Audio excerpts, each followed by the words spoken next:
So I am pushing record on the meeting. If you don't want to be a part of the public record, you can mute your camera, you mute yourself and turn off your camera and just listen. Otherwise, everybody will know you're here to support kids. So you're caught. We got you.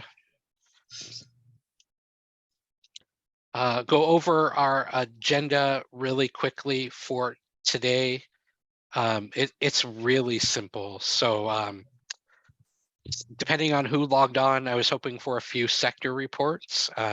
Always want to hear from Chief Jolly early, just about what he's seeing in the community and what they have happening, whether it's regarding substance abuse or not. Rachel Adams from the city of Monroe is going to start sharing out about her nonprofit support meetings. So every Wait, it seems like every week. Is it that frequently? I don't know. But Rachel brings nonprofits together throughout the community to provide updates. And Rachel is our most in touch member with what's happening since she organizes those. So it's open. She will be able to start telling us about what's happening with other agencies. And then that's all I have. So the agenda, we'll start with sector reports.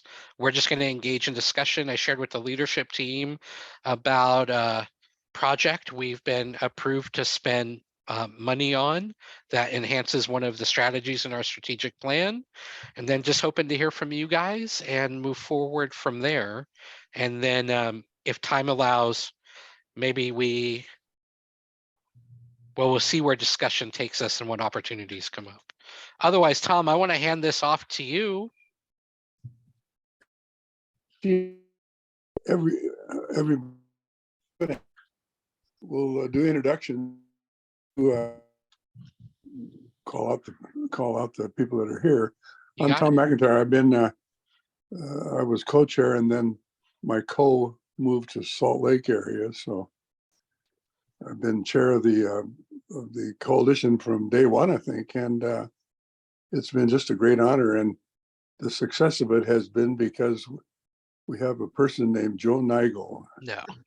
And we have been just honored to have what he brings to the table every month. And his mushy brain is better than my really strong brain. So, Joe, go ahead and call. Chris Gray, would you introduce yourself and welcome? Thank you, Joe. I'm Chris Gray. I'm on the board of directors for Housing Hope. I've been there 9 years, and I'm going to be term limited off at the end of the year, but I'll stay on the East County board. And just to shout out, we had our fundraiser last night, the Community of Hope dinner, which all the funds that are raised stay in East County to support our residents in Monroe and Snohomish and Sultan. I don't have the figures for it, but for the first time we broke 100 participants. We had 150, and we just as a little glimmer, we had a dessert dash, and we wanted to make $800 so that we could buy and install a bike rack at Fairview across from the fairgrounds and our property there. And the first table pledged $2,200. So I'm very optimistic that we're going to have, we have good support for our residents here in East County. Wonderful. Amber Meta, welcome. Hello. Well, I'm excited to hear that, Chris. I do have a lot of families. Oh. The screen is frozen. Okay, now you're back. Okay, good. Yeah, so I'm Amber Meta. I am the student support advocate at Park Place Middle School. I have been pretty active, like trying to get students, they all want to meet with me for different reasons, but really having a reason why we're meeting and having goals and setting some structure into that. So some students will come to me and say, I don't want to be in my MLL class. It takes away from an elective, and it's just about them showing growth and everything. So they've agreed to a few times before and after school, let me read out loud to them. And so that's just that's the recommendation I got from like a school staff. I've been serving a lot of students with Operation School Bell. I did a lot of deliveries from home because it's actually a huge bag, so huge that it's kind of embarrassing to even bring on a bus. But it's awesome. It's just free clothes and a book for students, like one pair of shoes. It's all really nice and new. What other things have I been doing? And then I'm setting up a field trip to go to Village Mentorship Program for a number of girls we have here that I thought would be a really good fit. So I've been calling families and talking about that. So it's nice to have a way to touch base with our families. And then I have had like a break over the last year, kind of because I had knee surgery and I wasn't really doing a lot of physical activity. So I've had a volunteer break, but I am going to, my daughter's going to be in mini Bearcats, and I'm going to be in Bearcat Pride when my son moves up to the high school. So I feel like next year I'll be busy again as a person. Pastor Michael, so good to see you. Good to be here. Good to see everybody. Oh, Chris Jury, it's always good to have Chris with us. And of course, Tammy, and Chief Jolly, Rachel, oh my goodness. And some of the folks I haven't really gotten to know yet. It's great to have everybody together on this screen. So thankful to be here. Wonderful. Chris Jury, so good to see you, my friend. How are we doing? Good. Actually, I spent the morning co-presenting with Aaron Woods. So I get Chris and Aaron in the same day. I'm feeling good.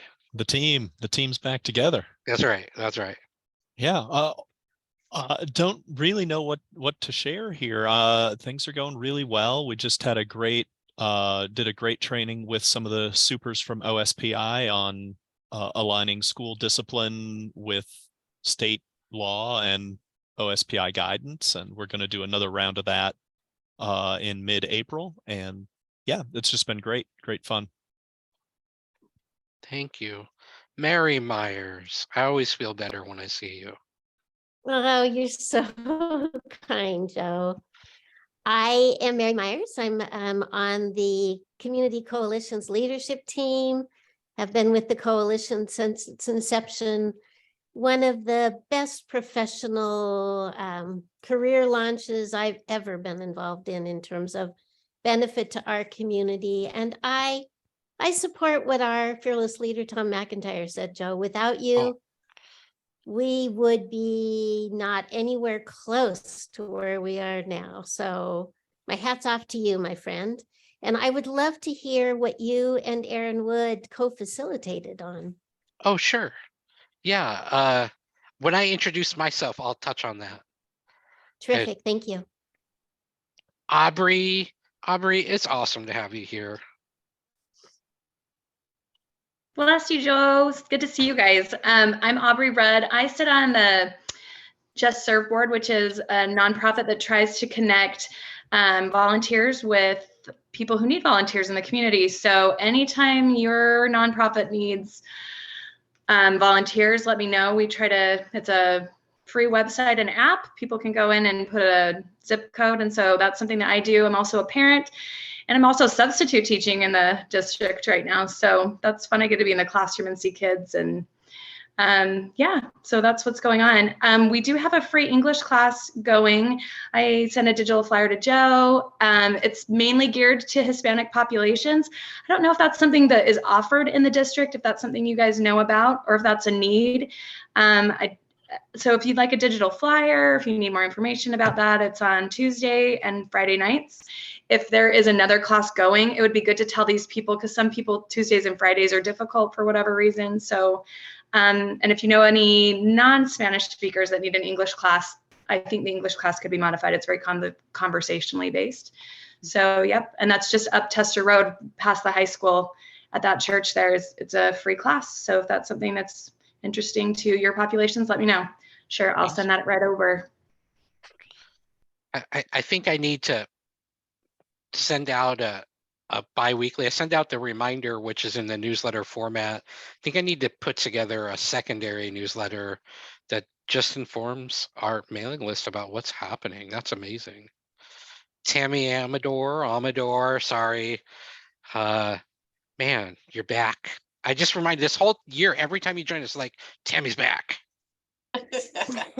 Sorry in advance. I'm Tammy Amador, counselor at Park Place, and just over here counseling away. I don't know what else to say. Okay, Tammy's awesome.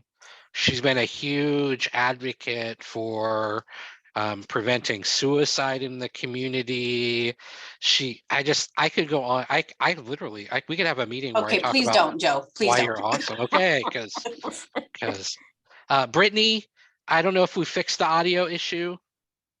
All right, how about now? Can you hear me okay? Yes. Yay, excellent. Okay, hi everyone. It's really so nice to be here. So I work with the Snohomish County Health Department as a healthy community specialist. And most of my work focuses on youth tobacco and cannabis prevention. I know Chris here from the Regional Commercial Tobacco Prevention Network. So nice to see a familiar face. And Joe, I know that you've worked with a lot of my colleagues like Wendy Burchill and Juliet D'Alessandro and Carrie Moore. So I know a lot of people in my immediate space and my immediate team have been a part of these meetings. So it's my turn to tap in here. I'm relatively new to healthy communities. So one of my focuses for this quarter is to really get dialed into our local coalitions and to really learn about what you all are doing and potentially to identify areas of collaboration or places and spaces where I can offer my support. Right now, my work is primarily focused on doing community and school-based education sessions around vaping. So family nights, presentations for staff, administrative leadership, and now middle school students. But I have a lot of flexibility in the work that I can do. So yeah, again, just happy to be here and learn from you all.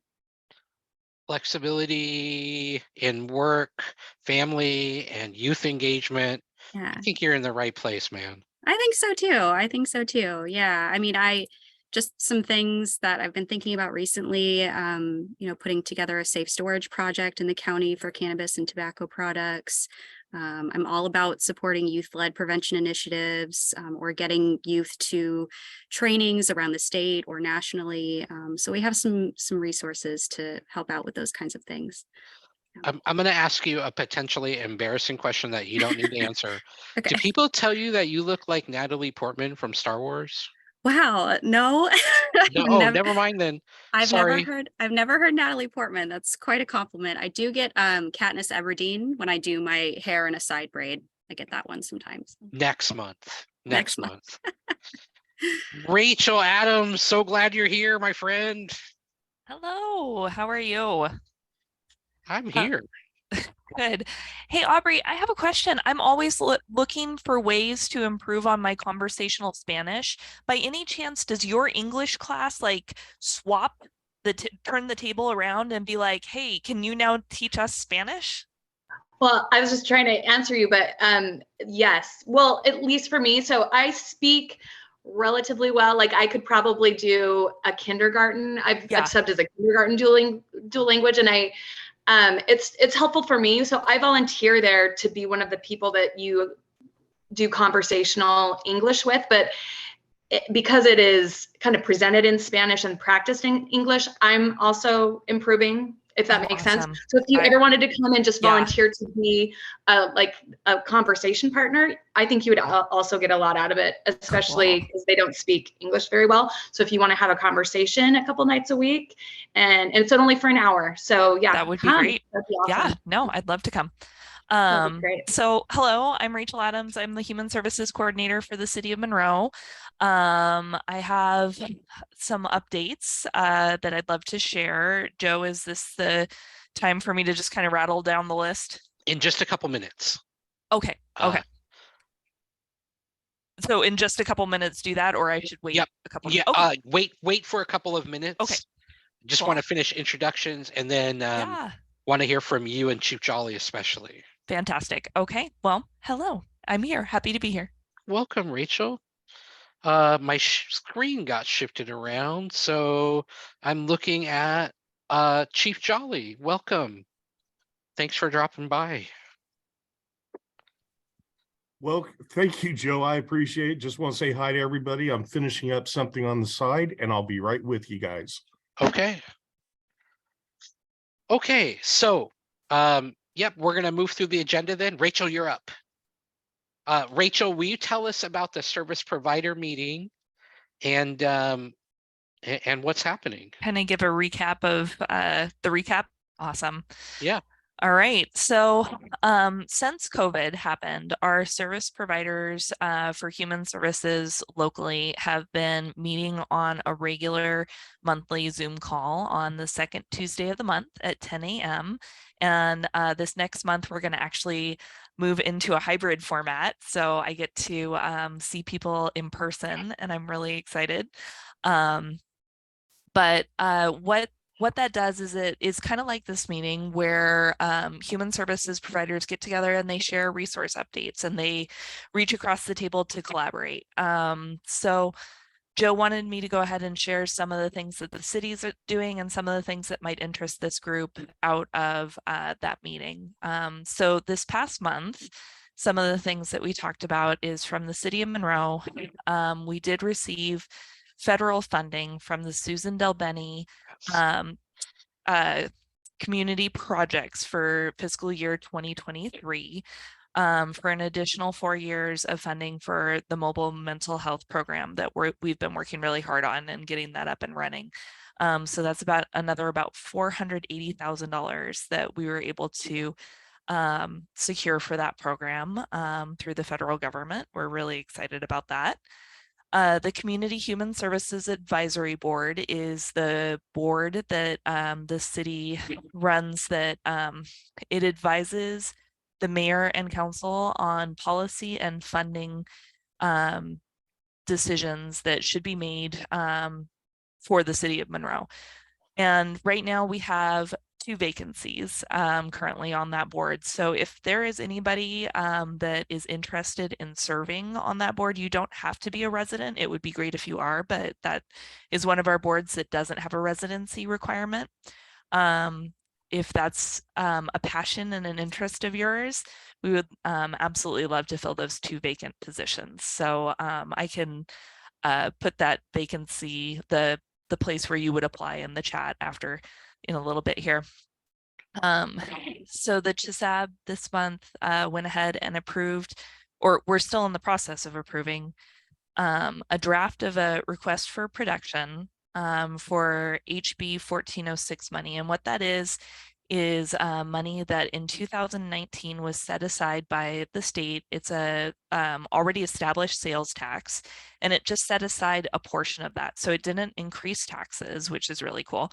But it set aside a portion of that to cities that opted in for rehabilitation, acquisition, construction of affordable housing and or rental assistance. And what the CHSAB decided that they wanted to do with those funds, and this is an example of the work that this board gets to do, is they want to be able to use those funds to provide first, last, and deposit or eviction prevention assistance. So right now they are in the process of reviewing and approving that draft of the request for production that will then be released to the public so that we can find an agency to administer those funds for us, like Take the Next Step or St. Vincent de Paul or VOA or anyone who's interested really. So the other thing that the CHSAB has been working hard on and just completed is this past year we received $250,000 from Snohomish County to match our American Rescue Plan funding awards that we did in the category of mental and behavioral health services. So we went ahead and for the first round of ARP awards matched those awards. There was the behavioral health department at the school district, the Evergreen Health Recovery Center Scholarship Bed Program, And for those that don't know, we have a grant for Evergreen Health to provide scholarship, detox, and residential inpatient at no cost for those people who are uninsured or underinsured in our community. Wow. Yeah, so they were matched, so they have more funding now to be able to provide more treatment. They've had 6 very successful graduates out of that program that have solid aftercare programs. They've gone into sober housing. They've just turned their life around. So that has been an incredible program to see come out of our ARP funds. We also matched Scooter's Place, which is adaptive writing therapy. And they do a program for veterans and first responders. And so we went ahead and matched funds for that program. They are a really cool group. I was telling Joe last time I was in his office that Scooter's Place is just right outside city limits, and such a valuable resource because they do adaptive writing therapy, which is kind of that indirect treatment of things that are really complex, like PTSD and more like brain injuries and things like that, where they can work with kids and adults with the horses, you know, either on groundwork or writing. And it's a really, really beautiful program. So we were lucky to work with them, and we matched the senior center for their no cost mental health services that they're providing to seniors over there. So then for our round 2, the CHSAB just allocated those awards also. So that's been really exciting to watch the board be part of that and continue to fund mental and behavioral health in Monroe.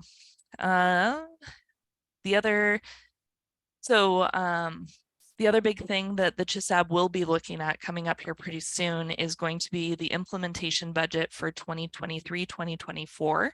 The city has set aside $300,000 for the implementation of filling gaps and barriers from the 2021 Community Needs Assessment and fulfilling our Homeless Policy Advisory Committee recommendations. So we'll be looking at what the board is recommending to be done with those funds, whether it's to be released as one big pot or separated into like 150,000 for 2023 and 150,000 for 2024. And then determining what the priorities are. That's going to be coming up for the board here at this next meeting. Let's see. The other thing that might be of interest to this group. Oh, yes.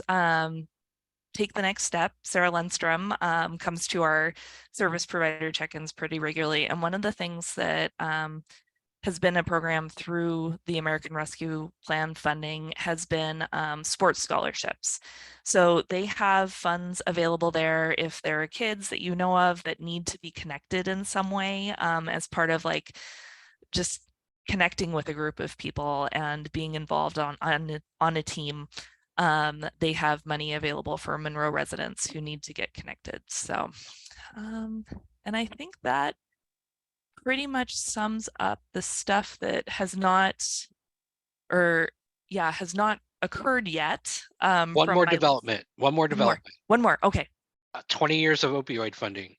20 years of opioid funding. Yes. Okay. So that is part of the Snohomish County, the opioid settlement.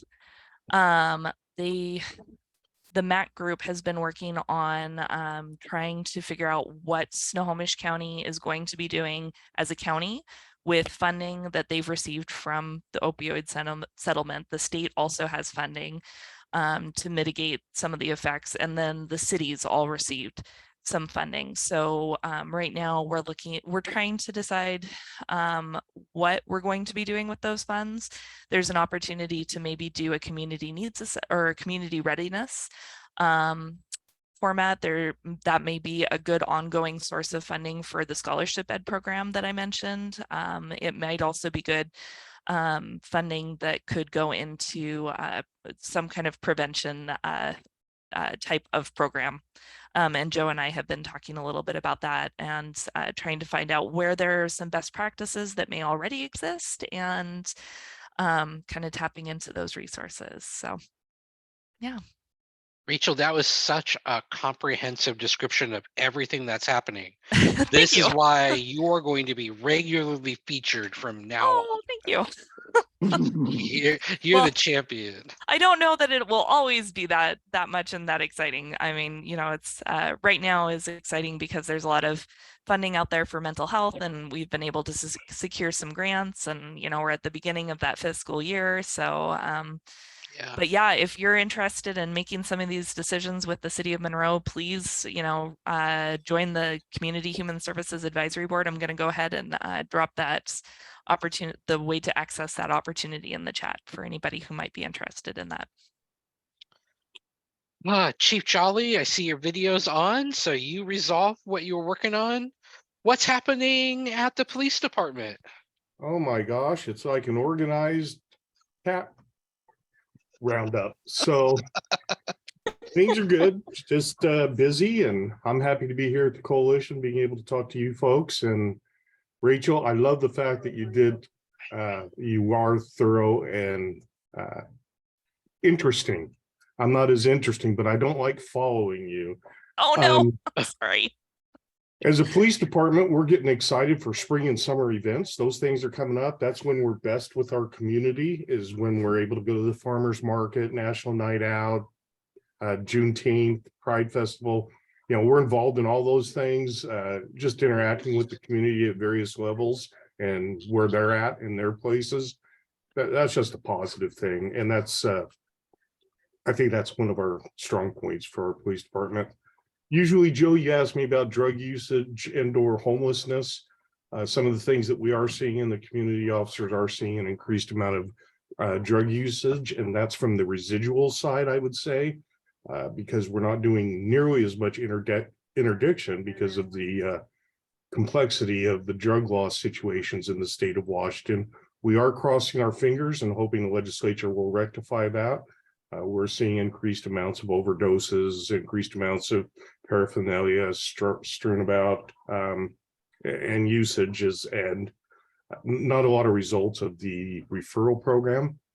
When you're missing the accountability piece, there's not always a lot of incentive to fix an issue. But we're holding out a lot of hope to see what happens down in Olympia. Like just about every other police department here in the area, we're 5 short of police officers. That's significant for an agency of our size.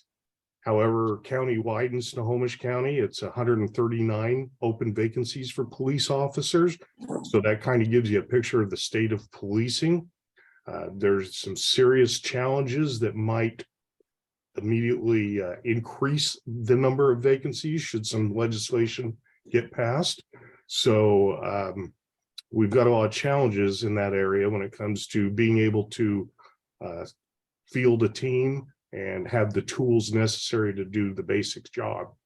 So, but right now in Monroe, our crime level has still remained pretty stable, pretty constant, and the livability line for livability for our residents is still in good shape. Our school resource officer is doing good and has a lot of good feedback, a lot of reports, loves working up at the school and the administration up there. We enjoy our relationship with the school district. It's phenomenal, and look forward to seeing the new superintendent and meeting that person. So a lot of good things happening, and I hope they continue. And if everything in society was a group like this, then I think all of the world's problems and peace would be at hand and things would be solved. So thank you for listening. If you have any questions, let me know. Yeah, I'm curious, Chief. I know in your role with the city, you can't engage in legislative advocacy, but you can educate us. And you mentioned there are a couple of pieces of legislation that might enhance the or might impact the workforce. What are those? Well, the biggest one obviously would be qualified immunity. And that's a complex subject that I think people have little understanding of. but basically taking away police officers from the aspect of frivolous lawsuits is something that's a good thing. All government employees are protected by qualified immunity. But to think that legislatively that one group would be singled out and lose that, it would subject police officers for any time they had encounters with the public. There could be a potential for a lawsuit. Whether you touching, traffic stop, apprehensions. So the natural course for that is avoidance. And that's what I'm afraid and concerned of. And even people here have expressed that they will retire early. So it's a real concern. It's not, I don't believe it has valid points, but I have spent a long time looking at this. It's unlike any other proposal that's been put forth in any other state in the country. So it's very concerning. I think it would decimate our police ranks even further. Yeah. So, but yeah. My strongest point is ethically, and just for the order of good government, it's just a no-win situation. Financially, for cities are not going to be able to afford the repercussions. Yeah. And it's going to drive up insurance costs for sure, and risk management participation. Absolutely. There's estimates out there from different agencies who have gone that far to create some estimates. The Washington State Public Defenders are against it. The state insurance agency is against it. AWC is against it.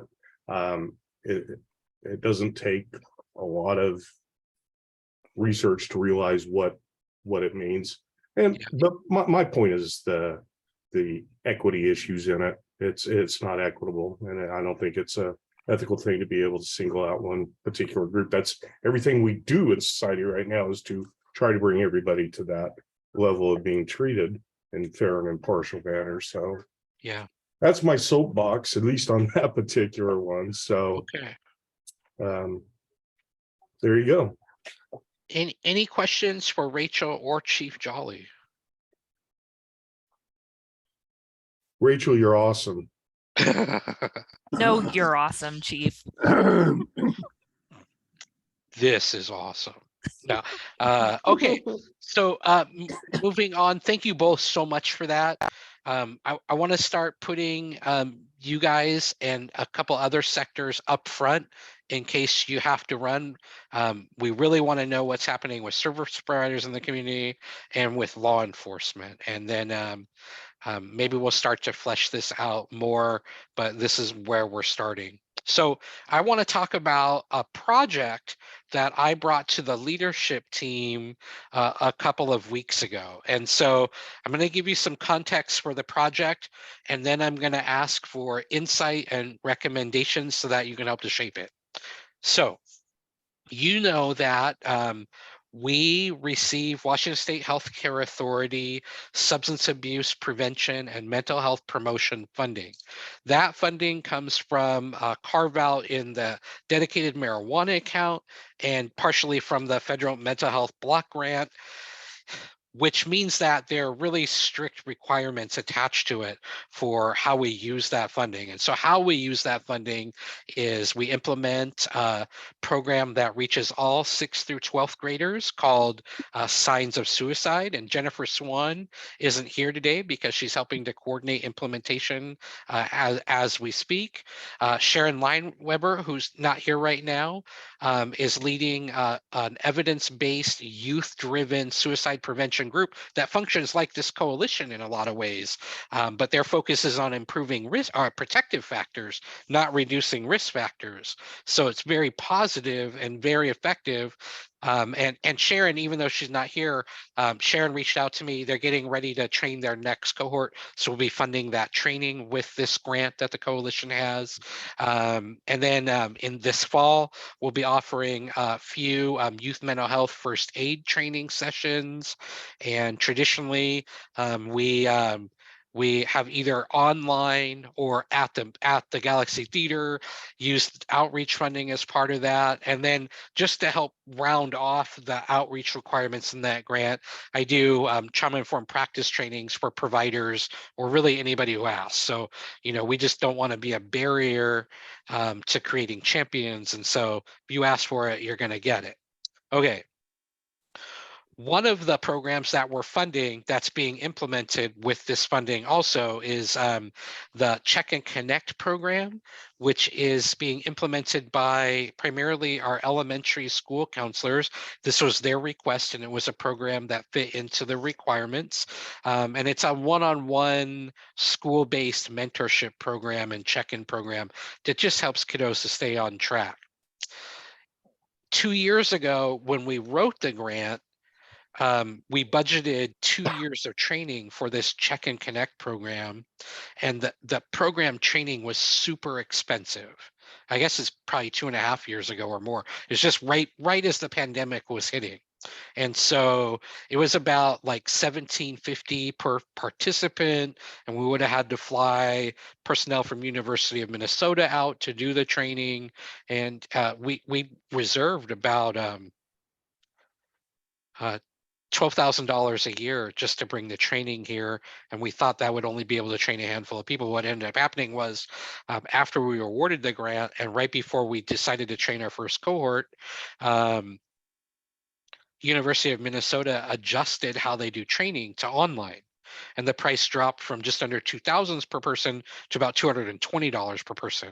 So last year we trained about 24 people so that if they wanted to use this, they could. For grant purposes, it's the elementary implementation that we're reporting data on. And this year we don't need to do any training with that because we've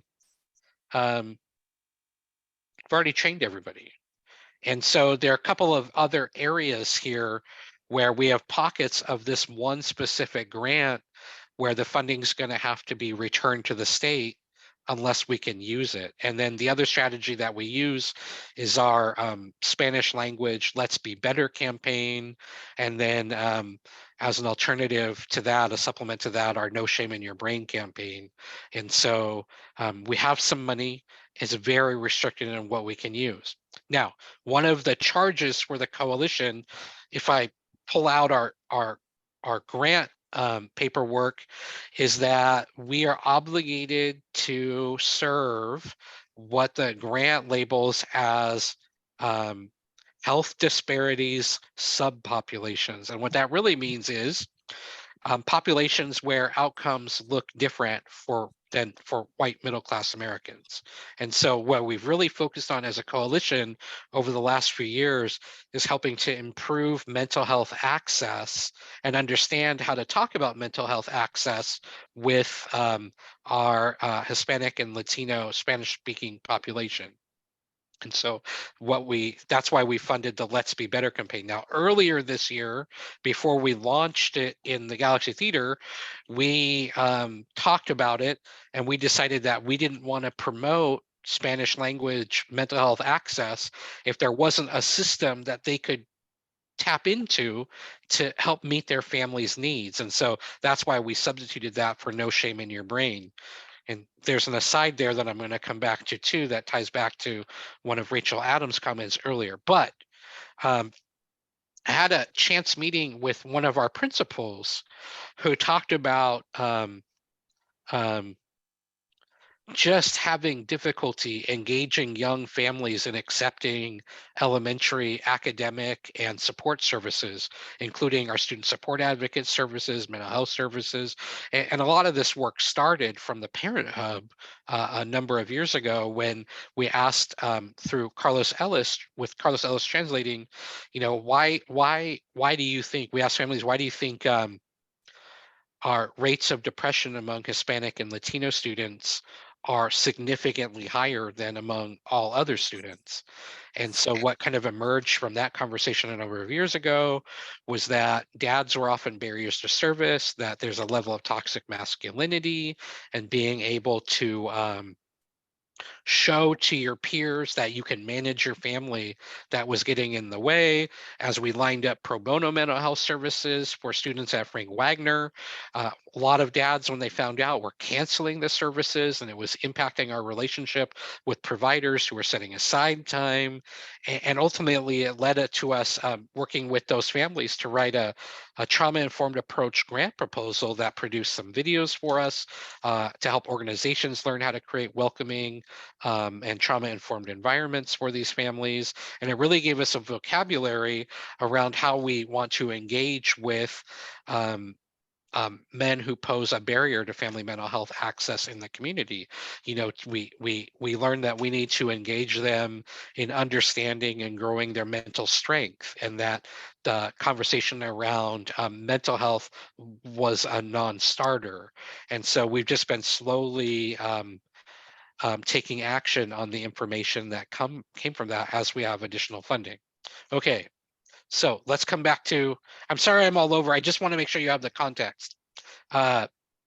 So talking with our principal at Frank Wagner, he was talking about how difficult it is to get young families to engage. Hugo and Deb have done some amazing work around pre-K and kindergarten engagement, created a program called Jumpstart that really helps families to get familiar with the school environment and the helping supports, both academic and social service supports that they can access. And yet still, even when he's recommending them, and Hugo said it was okay for me to share previously, so I'm just assuming that's okay. You know, but what the challenge was is when he's meeting with young dads and talking about what they have to offer, the dads are saying, we don't need that, we don't need that. And according to his experience, it was pretty evident that they needed some support. And so he's like, Joe, I just don't know how to get through to some of my families because they perceive me as too American because of my accomplishments. So even though he immigrated here with his family as a child, he's viewed as too American to be taken credibly by the families he wants to serve. And Hugo was sharing about kind of that, the dual cultures that he has to straddle, and he just needs some way to engage parents. And when we were popcorning ideas and I had this funding, I'm like, well, you know, what if we create opportunities for Spanish speaking men to speak to other Spanish speaking men directly? And there's too much risk doing that in person. What if we could find funding to create a documentary film that we introduce at kindergarten readiness night, at first service or intake sessions with people? So just a broadly available and usable video that encourages men, and so a lot of this came from that conversation, encourages men to share why they came to America, what their hopes are for their children, and then conclude with respected elders and others talking about or encouraging support, that, you know, and countering the narrative that emerges from toxic masculinity. And so made this pitch to the state healthcare authority before I brought it even to the leadership team, because I didn't want to, I think it's an exciting idea and I didn't want to get anybody excited and say no. And the state responded within 24 hours and they're like, we're completely supportive of this and let us know if you need more money, which the state never says, let us know if you need more money. We won't need more money. But we have a substantial, we have a budget that, as I'm starting to engage with producers now, are saying like, yeah, this is low end, middle of the road for what you're describing, but we'll work with you. And so it's a lot of money. It's about $22,000 that we have that we can budget to this. And yet that's still low end. So I brought this to the leadership team. And the leadership team helped to evolve some of those ideas. I've had two very responsive film producers who each have their own creative take on the idea. But I want to share with you, one of the film producers herself is a young Cuban immigrant. As I was describing the conversation and the context, she immediately identified with everything that we're talking about. And when I showed some data, she's like, yeah, Joe, it's incredible that even talking about this has fallen into my lap because this is true. This is true. And Cam, this filmmaker, you know, her recommendation was essentially, you know, forget about engaging elders. They're set in their ways. You know, we're not going to make any traction there. Really focus on young families and youth, which is not something we can do as a coalition. We're a community coalition. We don't want to isolate any populations or encourage groups to act against community values or norms. We just want to help to norm helpful attitudes and beliefs. And so, but it was a powerful conversation. Like, it was powerful talking with somebody who was reacting within her own experience to help shape what we're doing. And so brought that to the leadership team too. And kind of where we left that conversation is we identified four components of this documentary. And the documentary, to really be clear, will likely be under 10 minutes so that it's usable. Any longer than 7 to 10 minutes, and it's not going to be effective. Other organizations aren't going to use it. People are going to tune out. So it really is an introduction and a way to norm. And we know that very effective way around the state to engage Hispanic and Latino populations is through telenovela formats and documentary formats, because they're well received more than, just meeting face to face, unless you have a trusted relationship. And a lot of our organizations don't have a trusted relationship yet. And so I'm speaking in generalities, trying to get this all out so I can take a step back and hear from you. And so what we talked about in terms of vision, and this is open and flexible right now, is we thought about opening with fathers who could share why they immigrated to the US, what they were hoping to leave behind, and what they were hoping to empower for their families by coming here. Then we we're hoping to work with youth, and youth is general. There are a couple of caveats when we work with youth. We don't want to make anybody in the community vulnerable or expose them to ridicule. And so we'd have to think through as a coalition and with the producers what we mean by youth. Are they 18-year-old actors? Are they other community members that really want to put themselves out there?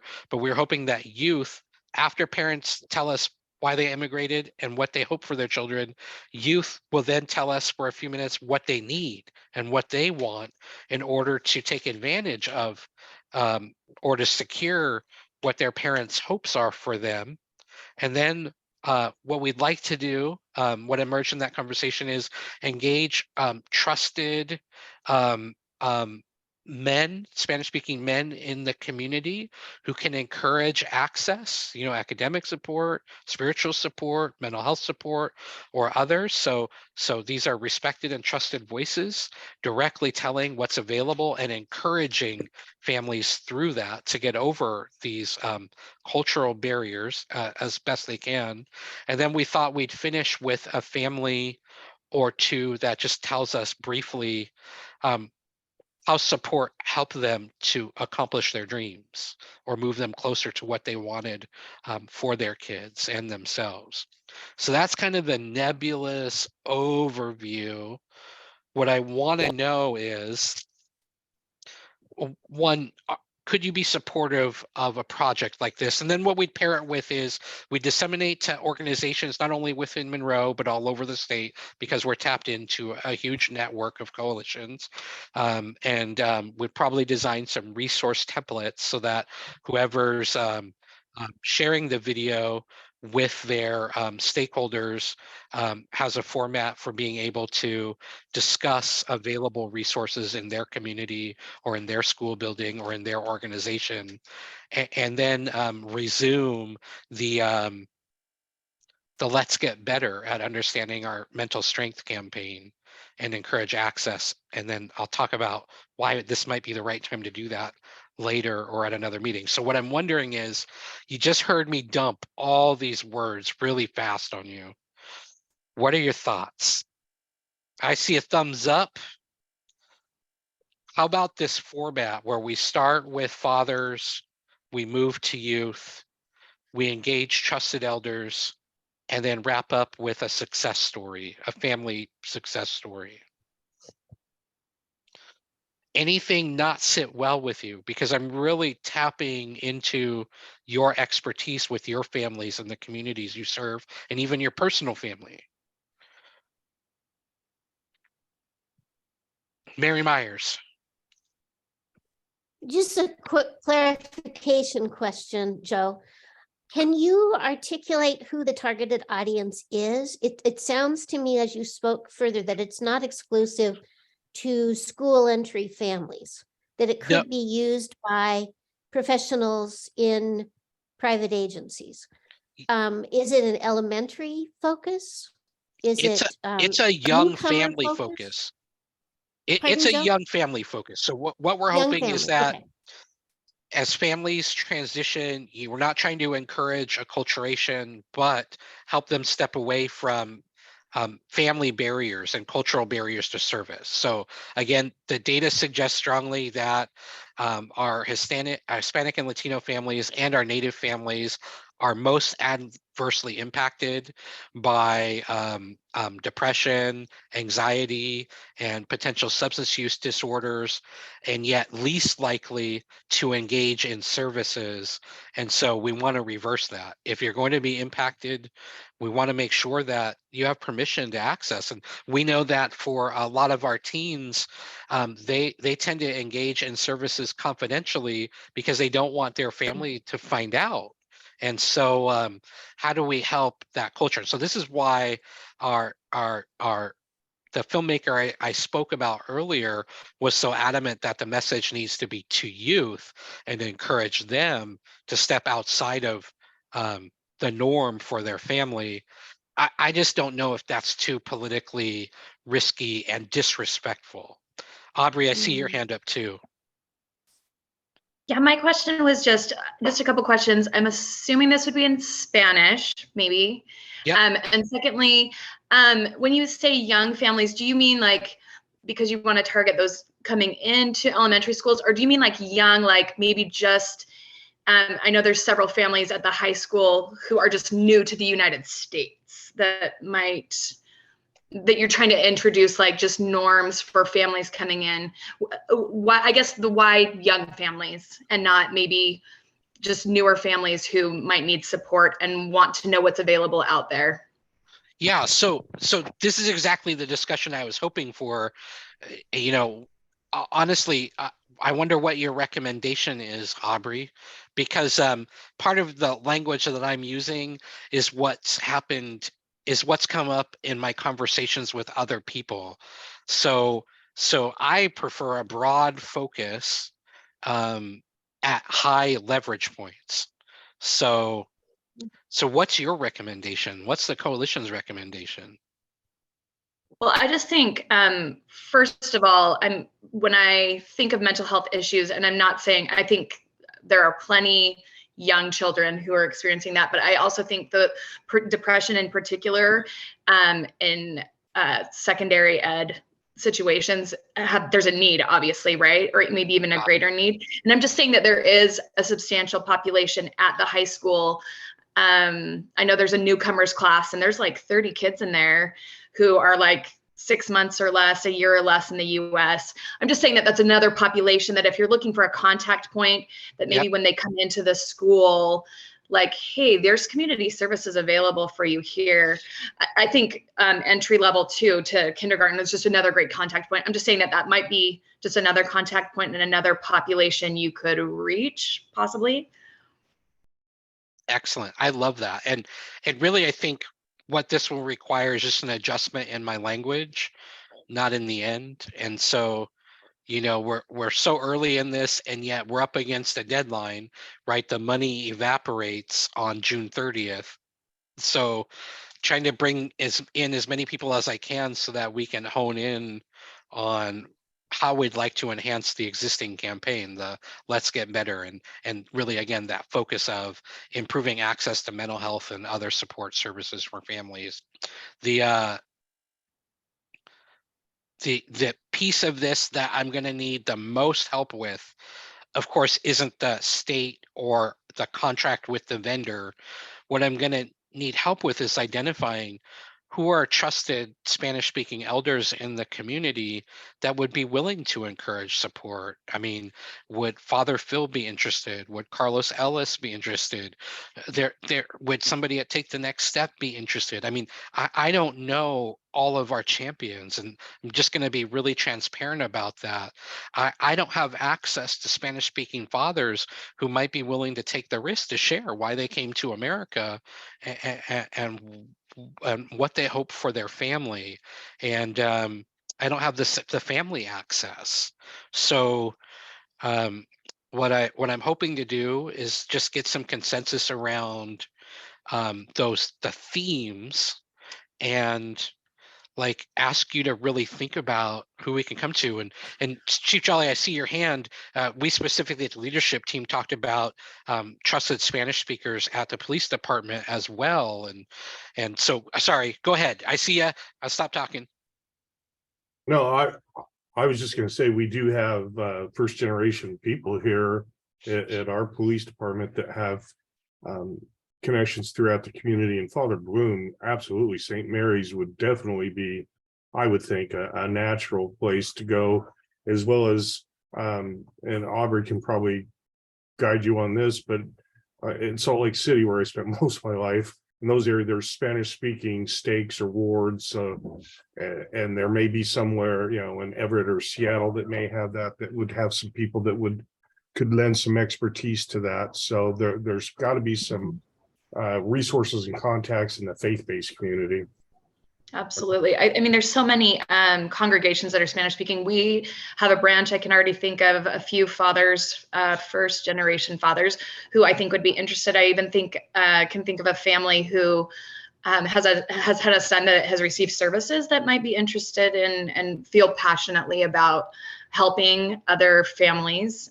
So yeah, I already have like a few people that I think might be in mind, but I know that there's, you know, tons of other religious populations that have some great leaders here in the community as well. So wonderful.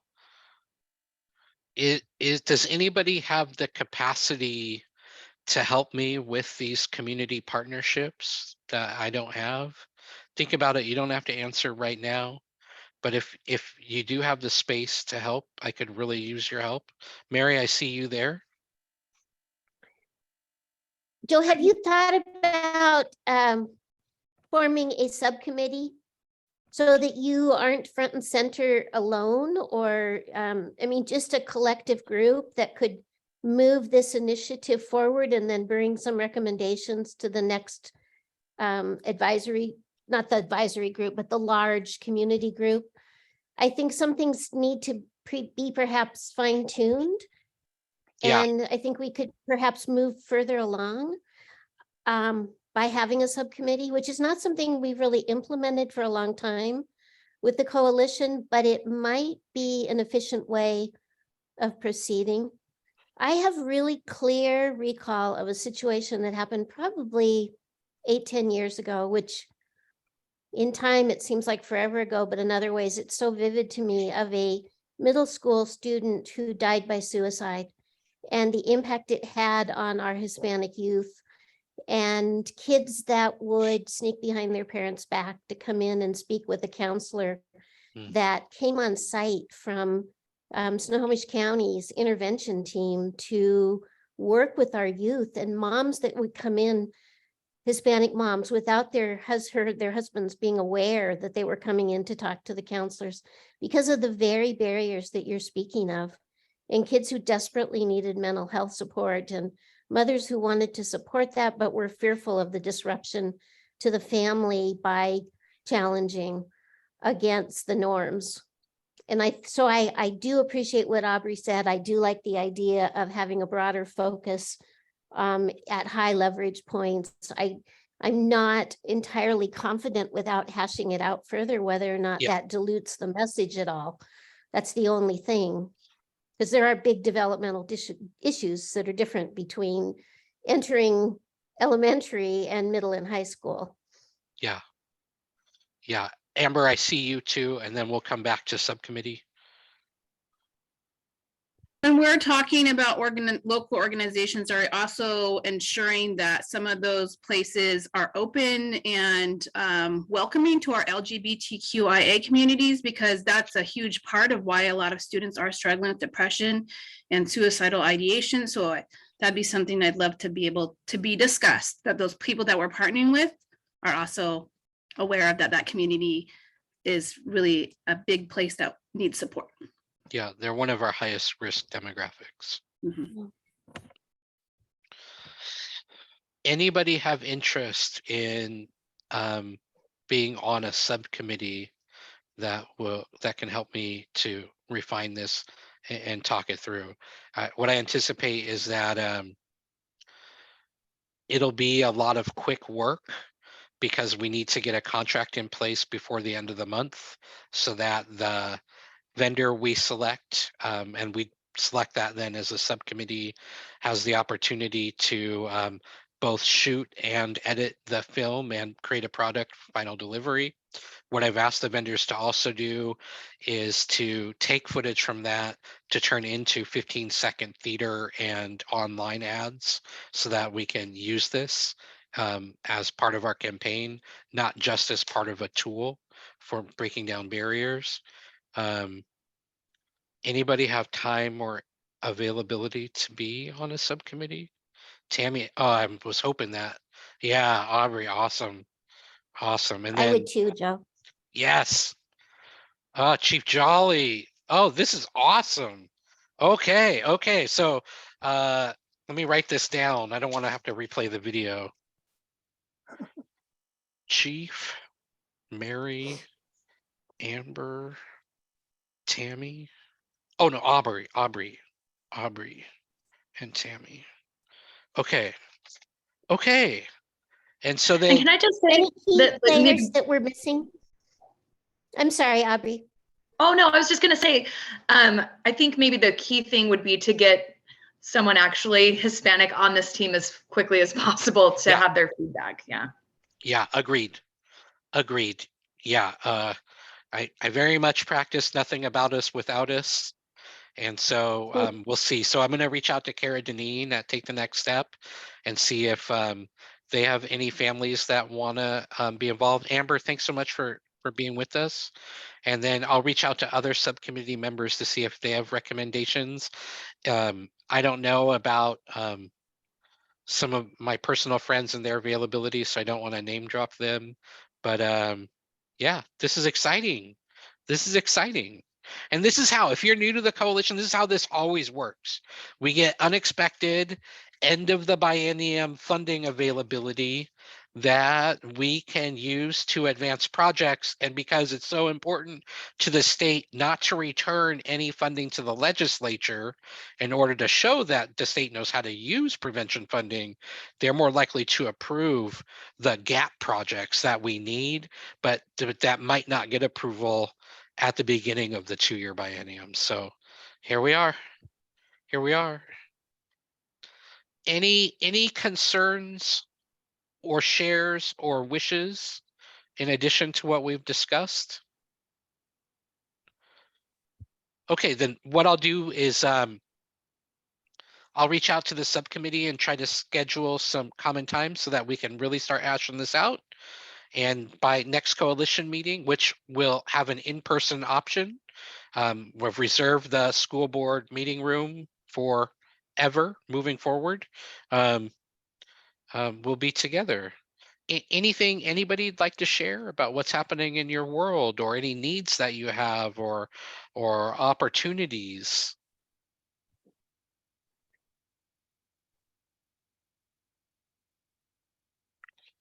All right. Oh, go ahead.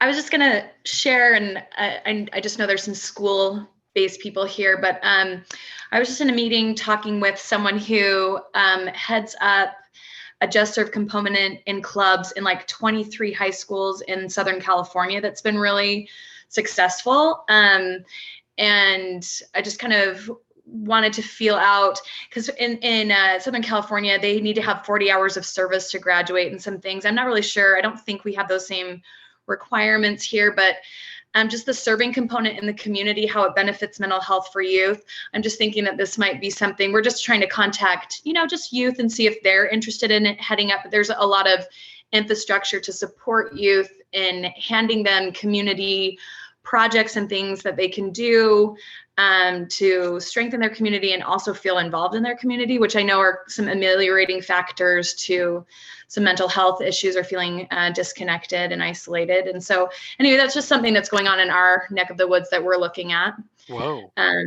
Yeah, so we're looking at just kind of reaching out to some youth leadership at MHS. Our stake covers Snohomish and Glacier Peak as well, and just seeing if youth in and of themselves are interested in forming a group. But these service groups have just been super successful in the Southern California area, that they've just really done so much good and have been able to partner with nonprofits in their community, and just having high school students having hands-on, really awesome experiences. That's just kind of something we're looking at to see if youth in our community are interested, if they would like to head up those kind of things. And so I don't know, are there any service requirements or other groups that are already at the high school that do kind of a service component in the community? Do you guys know? Tammy or Sharon, do you know? No. Anyway. You don't know, or there isn't? There's not that I know of. There's not. Okay. No. All right. So that's just something, I know Key Club, maybe, I don't know if they have if they kind of try to do something like that, but there's just kind of an infrastructure that we can tap into if we want to support youth doing that with the Just Serve app and the Just Serve, it's kind of a national organization thing that they could. So we're going to just see what the youth think in our communities, and if they're interested in doing it. That's just something we're looking at. So. One idea though might be, because on like the Monroe Public School Foundation scholarship asks for public service. So that might be one thing that if we could get this information to the Michelle Dickinson in the Career Center. Oh yeah. Do you happen to have her email? I can just probably look it up, but yeah, it's Dickinson M. Oh yeah, okay, M. Yep, okay, I got it. Dickinson. All right, perfect. I'll reach out to her and see if she has any ideas moving forward. Perfect. Thank you. We also have a number of students at the middle school who are interested in service opportunities and have a really hard time finding service opportunities that middle school students can do because of their age. So in this conversation, if there's any way we could keep that in mind, so that if there's something does come up that is available for middle school students. I know Amber's worked really hard to connect a few of our students with opportunities within the community, but there's not many of them for middle school. Yeah, it's really tricky. And we find the same thing with Just Serve when we're trying to post things, especially kind of gearing it towards students. We want something that maybe they can do at a lunch hour or after school really quickly, instead of, heading out into the community. And so that is something that, as the leadership of adults that kind of support the youth, can kind of feed them those projects, can talk to what the needs are in the community, and then be like, oh, they could do this component at school instead of having them come out into the community, or they can go out into the community. There's some refugee opportunities of like writing letters or making some things for refugees, those kind of ideas. But so our committee kind of looks for those, or tries to tailor the ones that are already on Just Serve and reach out to those organizations to find kind of tailoring it a little bit more accessible to the youth population. Yeah, for sure. And that's actually just kind of a challenge in general, I think, finding the opportunities and then tailoring them to fit into the lives of students is a little bit tricky, but I think that's something we really feel passionately about trying to work through. So yeah, I'll let you know. Is there somebody that I should contact that kind of does clubs at Park Place that would be? Okay. Either awesome. Tammy or I, you could contact, and okay, perfect. There, or Amber even. Okay, perfect. And Aubrey, if you just check the invite, their email address is in there. So. Oh, perfect. So you'll see that. Okay, perfect. To your point, also community service is actually a research-based protective factor that prevents the development of mental health disorders and prevents suicidality. And in our Healthy Youth Survey data for 2021, the lack of community service opportunities or lack of pro-social opportunities in the community was our highest risk factor, that lack of opportunities. So it's an area where we were statistically significantly different than other communities like us. And so you're really talking about something that the coalition wants to support according to our strategic plan. And So, I just put a link in the chat to several of our local organizations that do request volunteers. One of them being Scooter's Place that I mentioned. They are an entirely volunteer-based organization. So if you like horses or middle schoolers who like horses, that would be a really great one to connect with. And then the one barrier you might anticipate, Aubrey, is if you're talking about service opportunities in the community, that would be great. We can help to promote that. If you're talking about creating after school or before school clubs, one of the primary barriers for us is the lack of transportation funding. So that's why there aren't more clubs than there are, and why there are less clubs than there typically have been. Interesting. So do you think like meeting at a lunch? I mean, I know their lunches are you guys' lunches like 30 minutes, 25 minutes? I can't remember. But, you know, if you could meet during a lunch, doing a lunch, maybe that might be just a way to gather really quickly, do something great. And so are we trying to look for funding to help kids be more, generally speaking, being able to do things after school? And that's a big barrier that you would say? When you say we, I can't answer for the school district. When you say we, the coalition, transportation is something we can consider if we're funding a program or a prevention club. It's just really expensive. It's the most expensive aspect of a program we'd implement. So it just depends. And this June will be, by June 15th, we have to have an action plan and budget submitted to the county. And then next June 15th, a complete strategic plan rewrite is due. So even though I'm talking a year, what we're really talking about is in coalition timeline, a window of opportunity to explore this more.